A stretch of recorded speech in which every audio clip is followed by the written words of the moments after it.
NWSL returns to CBS this weekend, and we've got two great matches on tap tomorrow. Washington Spirit take on the reigning champs Gotham FC, 1 p.m. Eastern on CBS. And then on Sunday, Angel City hosts North Carolina Courage at 7:30 p.m. Eastern on CBS Sports Network. And to help us get ready, we are absolutely delighted to welcome in our good friend, Lisa Carlin. Hello, Lisa. Good morning.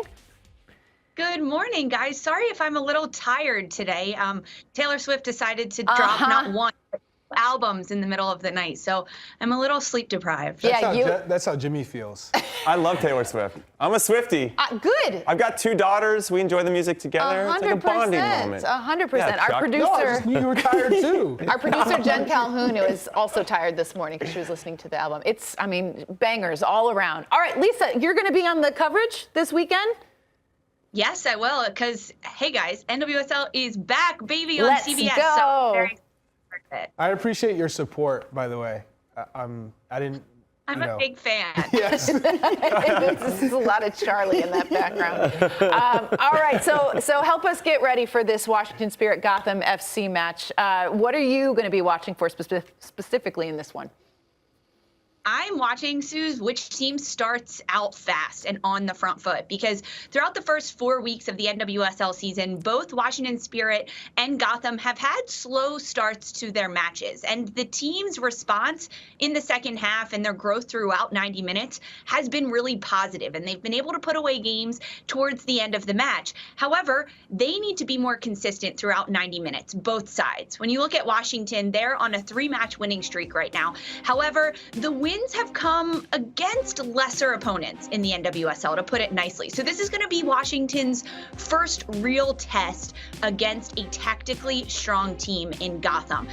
Washington so far, they've played against Houston, 2 expansion sides, Utah and Bay, plus Seattle to start the season, who has had a slow start to the NWSL year. And meanwhile, Gotham, they've had all 1-goal games. That's it. A win, a loss, and a draw. So now Gotham needs to take that next step in order to complete their season with a lot of rotation in their front line, using the front 4 attacking players to disrupt the back line of Washington and cause chaos. Lisa, as a Gotham fan, I'm interested in what happens in this match. You mentioned it, 1 loss, 1 draw, one win. I kind of want to see a 2 on the W side, not on the D or the L. But talk to me a little bit about tactics-wise. Ested, we've seen her kind of getting into the midfield a bit more. We've seen Coach kind of move some stuff around. What are you expecting to happen, especially considering they don't have their full squad healthy just yet? Yeah, Alexis, that's exactly it. They need to have a lot more rotation at Gotham. So against Kansas City last week in the second half, Juan Carlos Amoros changed his players up a little bit. He dropped Esther from the 9 into the midfield as a 10 position. And then he had Yasmin Ryan wide, who was rotating in almost as a double 10.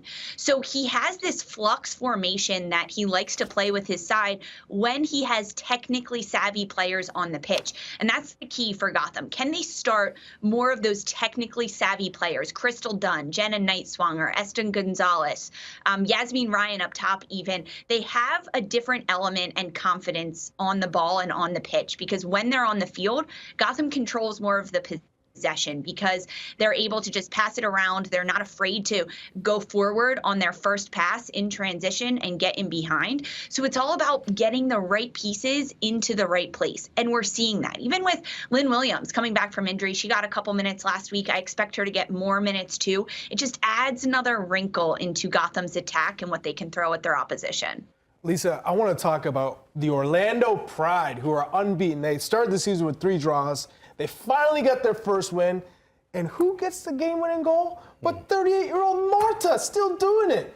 How would you assess Seb Hines' side? And, they got a big match against the San Diego Wave. Yeah, Charlie, it was very impressive to watch Marta score that goal. She did it, guys, with her right foot. She hasn't scored with her right foot in the NWSL since October of 2017. She's a left-footed queen, but when you leave her wide open, which opposition has been doing, Marta's going to score with whatever foot she has. And Orlando is now starting to find their rhythm. Under Seb Hines, they've had a growth period and a time when they really had to change their identity. Orlando also welcomed in Barbara Banda over this past week. She's been training with the group. She's looked really good on the ground, and I expect Banda to get more minutes. Now, when you throw Banda into the front line with Adriana, Marta, Ali Watt, and these attacking players that Seb Hines has gathered, it is going to be really, really hard to stop them.